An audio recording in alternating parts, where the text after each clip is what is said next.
નમસ્કાર વિદ્યાર્થી મિત્રો, આજે આપણે ભણવાના છે ધોરણ 6 પ્રકરણ નંબર 8 પ્રકાશ, પડછાયો અને પરાવર્તન. પ્રકાશ શું છે? પ્રકાશના સ્ત્રોતો ક્યાં છે? આપણે વસ્તુઓ કઈ રીતે જોઈ શકીએ છીએ? પડછાયો શું છે? પડછાયો મેળવવા માટે શું કરવું પડે? પડછાયો મેળવવા માટે કઈ વસ્તુની જરૂર પડે? પરાવર્તન શું છે? આ બધી વસ્તુનો અભ્યાસ આપણે આ પ્રકરણમાં કરીશું. તો ચાલો શરૂ કરીએ. આપણે આપણી આસપાસ ઘણી બધી વસ્તુઓ જોઈએ છીએ ને, તો કે ભાઈ શાળાએ જતા હોય તો બસ, ગાડીઓ, સાયકલ, વૃક્ષો, પ્રાણીઓ અને ક્યારેક મસ્ત મજાના રંગબેરંગી ફૂલો પણ આપણને દેખાય છે. પણ ક્યારે વિચાર આવ્યો કે બધું આપણને કઈ રીતના દેખાય છે, આપણે કઈ રીતે જોઈ શકીએ છીએ? ચાલો જોઈએ. જુઓ, તમારા જેવા નાના બાળકો શાળાએ જાય છે અને બધી વસ્તુનું અવલોકન કરે છે, પણ પ્રશ્ન તો એ જ છે કે આ બધું દેખાય છે કઈ રીતના? ઘણા મનમાં થતું છે આંખ વડે, પણ નહીં. જ્યારે રાત્રિના સમયે સંપૂર્ણ અંધારું હોય ત્યારે આ બધા સ્થળો વિશે વિચારો. દેખાય છે? ધારો કે તમે સંપૂર્ણ અંધારાવાળા ઓરડામાં જાઓ છો, ઓરડામાં શું તમને દેખાશે? કશું નહીં દેખાય, બરાબર.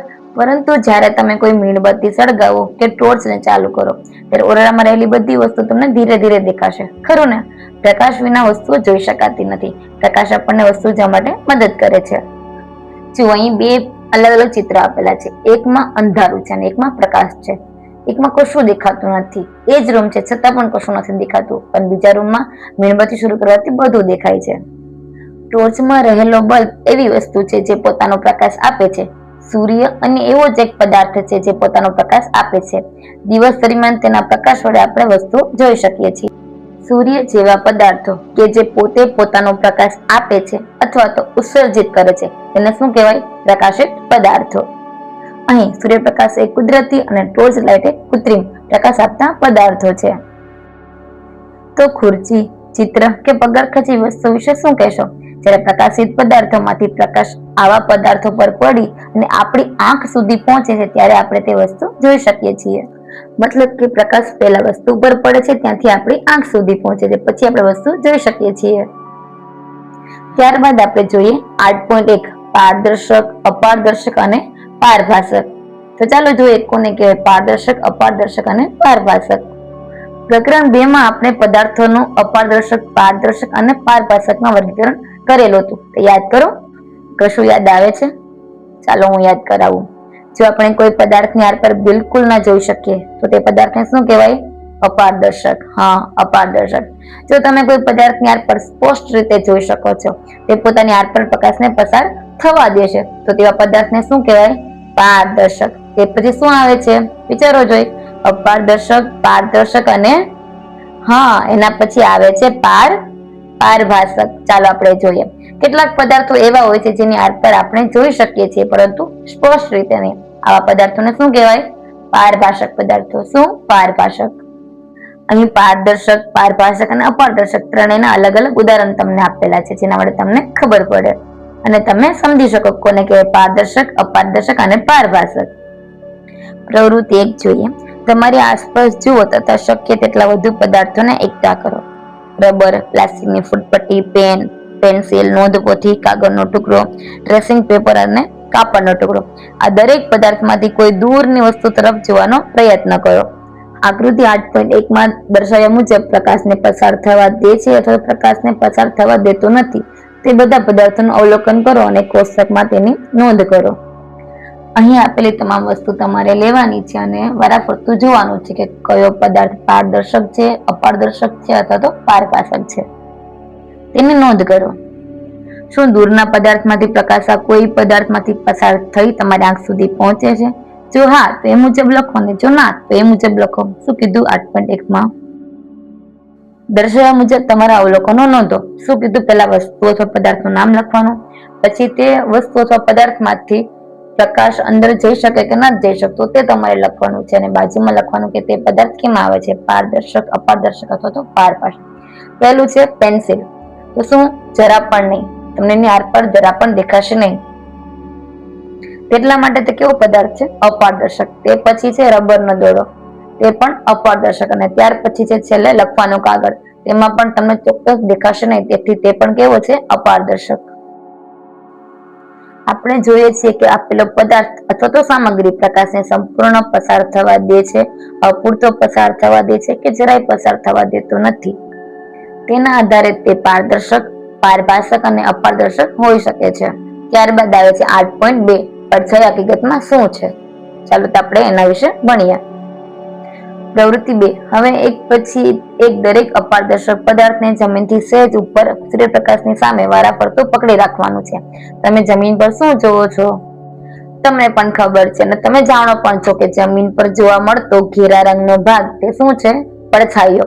કેટલીક વાર તમે પદાર્થના પડછાયાને જોઈને તે પદાર્થના આકારને ઓળખી શકો છો.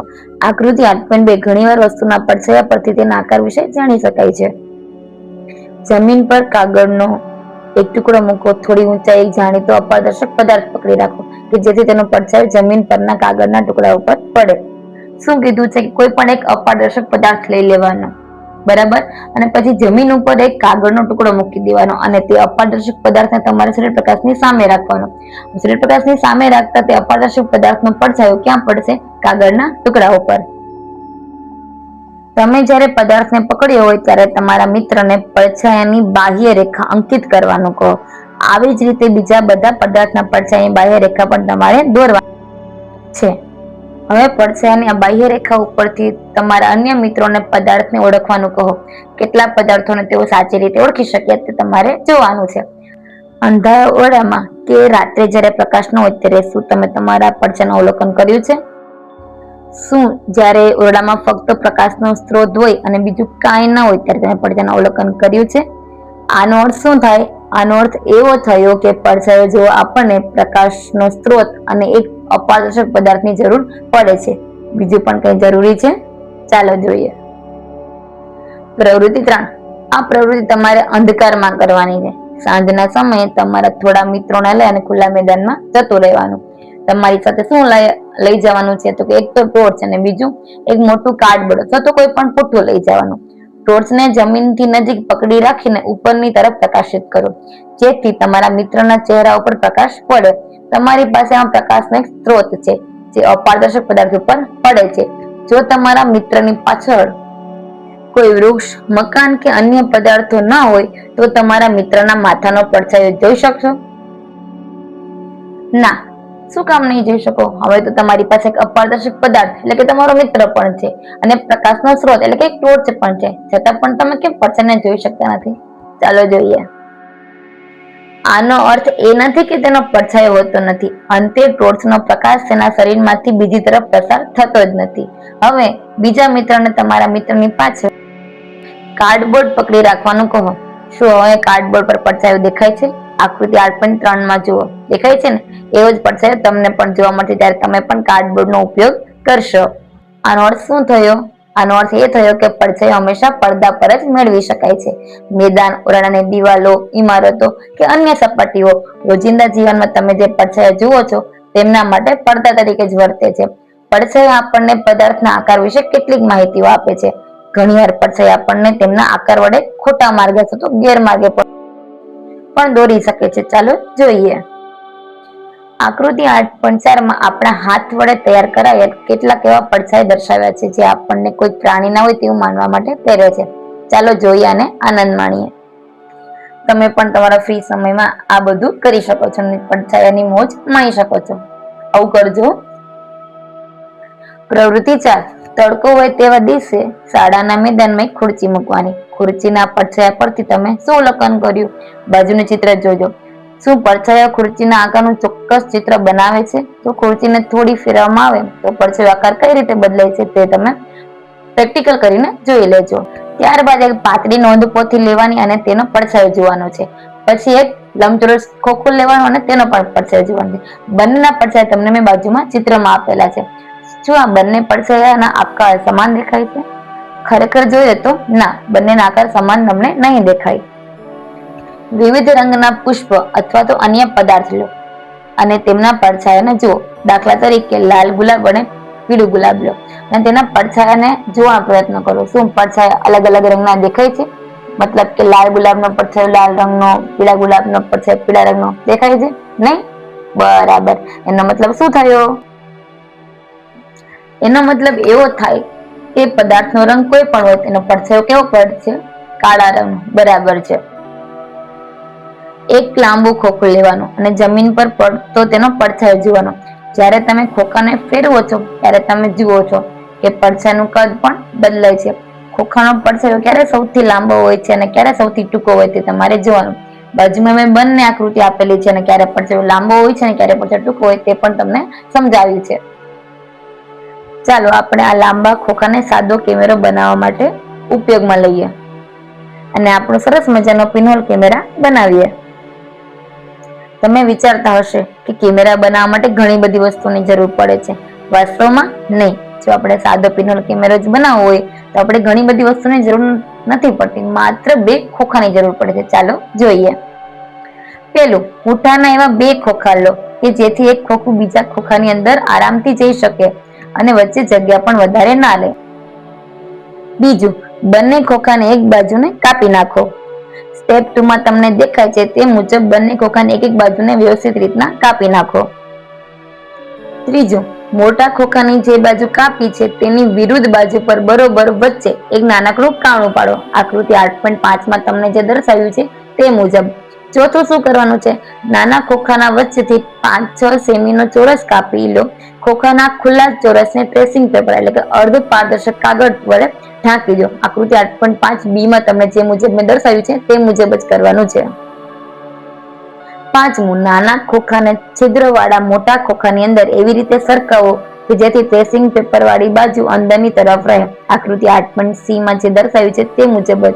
તમારો પિનહોલ કેમેરો હવે ઉપયોગ માટે તૈયાર છે, તો તમે એને વાપરી શકો છો. કઈ રીતે વાપરવું તે તમને સમજાવું છું. પિનહોલ કેમેરાને પકડીને નાના ખોખાની ખુલ્લી બાજુમાંથી જુઓ. તમે તમારું માથું અને પિનહોલ કેમેરાને ઢાંકવા માટે કાળા કાપડનો પણ ઉપયોગ કરી શકો છો. હવે થોડા અંતરે રહેલા પદાર્થો જેમ કે કોઈ વૃક્ષ છે, ઇમારત છે, આ બધાને પિનહોલ કેમેરામાંથી જોવાનો પ્રયત્ન કરો. એ ખાતરી કરો કે જે પદાર્થને તમારે પિનહોલ કેમેરામાંથી જોવાની ઈચ્છા છે તે તેજસ્વી સૂર્યપ્રકાશમાં હોવો જોઈએ, એટલે કે તેના ઉપર સૂર્યપ્રકાશ પડતો હોવો જોઈએ, તો જ તમને તે વસ્તુ દેખાશે.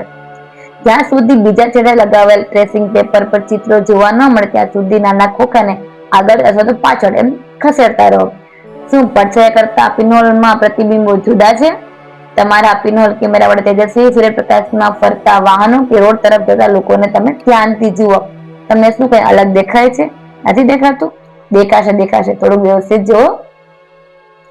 શું કેમેરામાં દેખાતા ચિત્રો બીજી બાજુએ વસ્તુઓના રંગો પણ દેખાડે છે? શું ચિત્રો સીધા દેખાય છે કે ઉલટા? હા, હવે ખબર પડી ગઈ શું કહેવા માંગતી હતી. આશ્ચર્ય તમને કઈ વાતનું થવું જોઈએ? તમને ચિત્રો કેવા દેખાશે? ઉલટા. જે અત્યારે તમને ચિત્રો ઉપર દેખાય છે એવા ચિત્રો તમને ઉલટા જોવા મળશે. તો જુઓ અને મજા માણો. ચાલો હવે આપણા પિનહોલ કેમેરા વડે સૂર્યનું પ્રતિબિંબ જોઈએ. એટલે કે તમે બીજા બધા ચિત્રો જોઈ લીધા, સૂર્યના પ્રતિબિંબને જોવાનો પણ પ્રયત્ન કરીએ. આ માટે આપણે થોડીક અલગ પ્રકારની ગોઠવણી જોઈએ. આપણને ફક્ત વચ્ચે છિદ્ર હોય તેવી મોટી પૂંઠાની એક શીટ લો. પૂંઠાને સૂર્યની સામે ઊંચે પકડીને રાખો અને એનો પડછાયો ચોખ્ખા વિસ્તાર ઉપર પડવા દો. તમને પૂંઠાના પડછાયાની મધ્યમાં સૂર્યનું પ્રતિબિંબ દેખાય છે? આકૃતિમાં જો તેવું જ પ્રતિબિંબ તમને જોવા મળશે. જ્યારે તમારા સ્થળે ગ્રહણ દેખાવાનું હોય ત્યારે સૂર્યના આવા પિનહોલ વાળા પ્રતિબિંબને જુઓ. ગ્રહણ થવાનું હોય તે પહેલા જ સ્પષ્ટ પ્રતિબિંબ મળે તે માટે પિનહોલને ગોઠવી રાખો. ગ્રહણ શરૂ થાય એટલે પ્રતિબિંબને જુઓ. તમે જોશો કે જેવું ગ્રહણ શરૂ થશે એટલે તરત જ સૂર્યનું પ્રતિબિંબ ધીરે ધીરે શું પટ્ટ થતું જશે. ક્યારેય પણ સૂર્ય તરફ સીધું જોવું નહીં. ત્યાં ખાસ સૂચના અને ચેતવણી આપેલ છે કે ક્યારેય પણ સૂર્ય તરફ સીધું જોવું નહીં. તે આંખો માટે ખૂબ જ નુકસાનકારક હોઈ શકે છે. એટલા માટે પિનહોલ કેમેરાનો ઉપયોગ કરવો જોઈએ. કુદરતમાં એક રસપ્રદ પિનહોલ કેમેરા છે. કેટલીક વાર જ્યારે આપણે પુષ્કળ પર્ણોવાળા વૃક્ષ નીચેથી પસાર થઈએ છીએ ત્યારે આપણે તેની નીચે સૂર્યપ્રકાશના નાના ચાંદરડા જોઈએ છીએ. આકૃતિમાં દેખાય છે તમને? તમે ક્યારેય રસ્તા ઉપર જતા હોય ત્યારે તમને આવું જ કંઈક જોવા મળે છે. કુદરતી પિનહોલ કેમેરા છે. આવા દ્રશ્યો તમને દેખાશે. આ વર્તુળાકાર પ્રતિબિંબો હકીકતમાં તો સૂર્યના પિનહોલ પ્રતિબિંબ જ છે. વર્ણો વચ્ચેની જગ્યાઓ પિનહોલ તરીકે વર્તે છે. આ જગ્યાએ બધા જ પ્રકારના અનિયમિત આકાર છે, પણ આપણને સૂર્યનું વર્તુળાકાર પ્રતિબિંબ જ દેખાય છે. હવે ફરીથી ગ્રહણ થાય ત્યારે સૂર્યના પ્રતિબિંબનું સ્થાન નિર્ધારિત કરો, એટલે કે નક્કી કરો, અને તેમાં તમને ખૂબ જ મજા આવશે જોવાની. અને જોજો અને પછી તમારો જે જવાબ આવે તે મને કમેન્ટમાં કહેજો. બુજોને એક વિચાર આવ્યો. આપણા પિનહોલ કેમેરા વડે આપણે રોડ પરની વ્યક્તિઓના ઉલટા પ્રતિબિંબ જોયા, તો સૂર્યના પ્રતિબિંબનું શું? શું આપણે તેને પણ ઉલટી કેવી કોઈ રીતે જોઈ શકીએ? બુદ્ધિને પણ તમારી જેવા વિચાર આવે છે. જુઓ શું વિચાર આવ્યો ને કે આપણે બીજા બધા પ્રતિબિંબો ઉલટા જોઈએ પણ સૂર્યનું પ્રતિબિંબ આપણને ઉલટું દેખાય છે કે શું થશે? તે જોવા માટે શું કીધું પહેલીએ? પહેલીને બીજો વિચાર આવ્યો કે જો પ્રકાશ સીધી રેખામાં ગતિ કરે તો જ આપણને આ બધા પરિણામો જેવા કે પ્રતિબિંબની રચના અને પિનહોલ પ્રતિબિંબ મળવા શક્ય છે. ચાલો આપણે તે પણ હવે જોઈએ. સૂર્યનું પ્રતિબિંબ તમને કેવું દેખાય છે પિનહોલ કેમેરામાં તેનું ચિત્ર મેં તમને અહીંયા બતાવ્યું છે. જુઓ કેવું દેખાય છે. પ્રવૃત્તિ 6. ચાલો પાઇપના એક ટુકડાને કે રબરની લાંબી નળીનો ઉપયોગ કરીએ. રૂમના એક છેડે ટેબલ પર મીણબત્તીને સળગાવીને મૂકો. હવે રૂમના બીજા છેડે ઉભા રહીને મીણબત્તી તરફ પાઇપની અંદરથી જુઓ. આકૃતિ 8.7a માં બુજો જોવે છે ને? મીણબત્તીને એક બાજુ રાખી છે અને સીધી પાઇપ પડે તેને જોવાનો પ્રયત્ન કરે છે. શું મીણબત્તીની જ્યોત દેખાય છે? હવે બીજું, જ્યારે તમે મીણબત્તીની તરફ જોતા હોય ત્યારે પાઇપને થોડીક વાંકી ચૂકી અથવા તો આડાવડી રાખીને જોવાનો પ્રયત્ન કરો. આકૃતિ 8.7 માં જે દર્શાવ્યું તે મુજબ. શું હવે મીણબત્તીની જ્યોત તમને દેખાય છે? પાઇપને તમારી જમણી કે ડાબી તરફ થોડીક વાળો. શું હવે તમે મીણબત્તીની જ્યોત જોઈ શકો છો? આના પરથી શું તારવ્યું? આના ઉપરથી ખબર પડે છે કે પ્રકાશ સીધી રેખામાં જ ગતિ કરે છે. ખરું ને? જેથી જ્યારે અપારદર્શક પદાર્થ તેને અવરોધે છે ત્યારે પડછાયો રચાય છે. ત્યારબાદ આવે છે 8.4 અરીસા અને પરાવર્તન. એટલે અરીસામાં આપણું પરાવર્તન કઈ રીતે થાય તે આપણે જોઈએ. હવે આપણે બધા જ ઘરમાં અરીસા વાપરીએ છીએ, બરાબર ને? વાપરો છો ને? સવારે શાળાએ જાઓ તો સવારે તૈયાર થતી વખતે અરીસાની સામે ઉભા રહી જાઓ છો. કેવા લાગીએ છીએ, ક્યાં ભૂલ છે, શું બરાબર કરવાની જરૂર છે, આ બધું જોઈને પછી આપણે શાળાએ જઈએ છીએ, બરાબર ને? તમે અરીસા તરફ જુઓ અને તેમાં તમારો ચહેરો તમને દેખાય, બરાબર? અરીસામાં જે જુઓ છો એ તમારા ચહેરાનું શું છે? પરાવર્તન. અરીસાની સામે જે પદાર્થો હોય તે તમામનું આપણે અરીસામાં પરાવર્તન જોઈએ છે. કોઈ પણ વસ્તુ તમે અરીસાની સામે રાખો એનું પરાવર્તન તમને અરીસામાં દેખાશે. ઘણીવાર આપણે તળાવ કે સરોવરના પાણીમાં વૃક્ષો, ઇમારતો કે અન્ય પદાર્થના પરાવર્તન પણ જોઈએ છીએ. દેખાય છે ને ઘણી વખત? ઓલી વાર્તા યાદ કરજો, સિંહ અને સસલા વાળી, મજા આવશે. યાદ કરજો. પ્રવૃત્તિ 7. આ પ્રવૃત્તિ રાત્રે અથવા તો અંધારા ઓરડામાં તમારે કરવાની છે. તમારા મિત્રને ઓરડાના એક ખૂણામાં તેના હાથમાં અરીસો પકડવાનું કહો. બીજા ખૂણામાં તમે હાથમાં ટોર્ચ પડીને ઉભા રહો. ટોર્ચના કાચને તમારી આંગળીઓથી ઢાંકી અને ટોર્ચને ચાલુ કરો. તમારી આંગળીઓને વચ્ચે થોડીક જગ્યા રહે તે મુજબ ગોઠવી દો. તમને પ્રકાશનું કિરણપુંજ મળી શકે છે. તમારા મિત્રએ પકડી રાખેલ અરીસા તરફ કિરણપુંજને પડવા દો. શું તમને બીજી તરફ પ્રકાશનો ચંદો પડતો દેખાય છે? આકૃતિ 8.8 માં જુઓ. હવે ટોર્ચની દિશા એવી રીતે ગોઠવો કે જેથી ઓરડામાં ઉભેલા તમારા બીજા મિત્ર પર પ્રકાશનો ચંદો પડે. આ પ્રવૃત્તિ દર્શાવે કે અરીસો તેના પર પડતા પ્રકાશની દિશા બદલી નાખે છે. દેખાય છે તમને કે તમે પ્રકાશનું કિરણ અરીસામાં પડવા દો છો અને અરીસો શું કરે? તેનું પરાવર્તન કરી નાખે છે.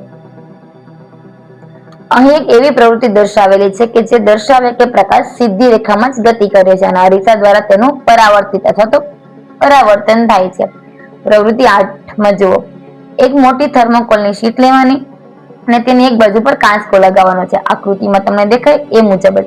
આકૃતિ 8.9 માં દર્શાવ્યા મુજબ બીજી બાજુ એક અરીસો લગાવવાનો છે. દેખાય? એક બાજુ શું છે? અરીસો છે, એક બાજુ કાંચકો અને બીજી બાજુ તમારે શું જોશે? ટોર્ચની જરૂર પડશે. આ બધું તૈયાર કરીને આ પ્રવૃત્તિ કરવાનો પ્રયત્ન કરજો. અરીસા અને કાંચકા વડે ઘાટા રંગના કાગળને ફેલાવો. તેને સૂર્યપ્રકાશમાં રાખો અને કાંચકામાંથી પસાર થાય તે રીતે ટોર્ચમાંથી પ્રકાશને પસાર થવા દો. તમે શું અવલોકન કર્યું? શું તમને આકૃતિ 8.9 માં દર્શાવ્યા મુજબની ભાત જોવા મળી? જો ના જોવા મળતો થોડુંક આગળ પાછળ કરીને તેનું વ્યવસ્થિત સેટિંગ કરો, પછી તમને આ ભાત ચોક્કસ જોવા મળશે. આ પ્રવૃત્તિ આપણને પ્રકાશની ગતિ કરવાની અને અરીસામાંથી પરાવર્તન થવાની પદ્ધતિ વિશે ખ્યાલ આપે છે. આશા કરું છું વિદ્યાર્થી મિત્રો કે તમને ચેપ્ટર સમજાઈ ગયું હશે અને ભણવામાં પણ મજા આવી છે. છતાં પણ કઈ પ્રોબ્લેમ લાગે, કઈ ક્વેરી હોય, કઈ મૂંઝવણ હોય અથવા તો કઈ ના સમજાયું હોય તો તમારો પ્રશ્ન મને કમેન્ટ બોક્સમાં જરૂરથી નાખજો. હું તેનો જવાબ આપવાનો પૂરેપૂરા પ્રયત્ન કરીશ. Thank you.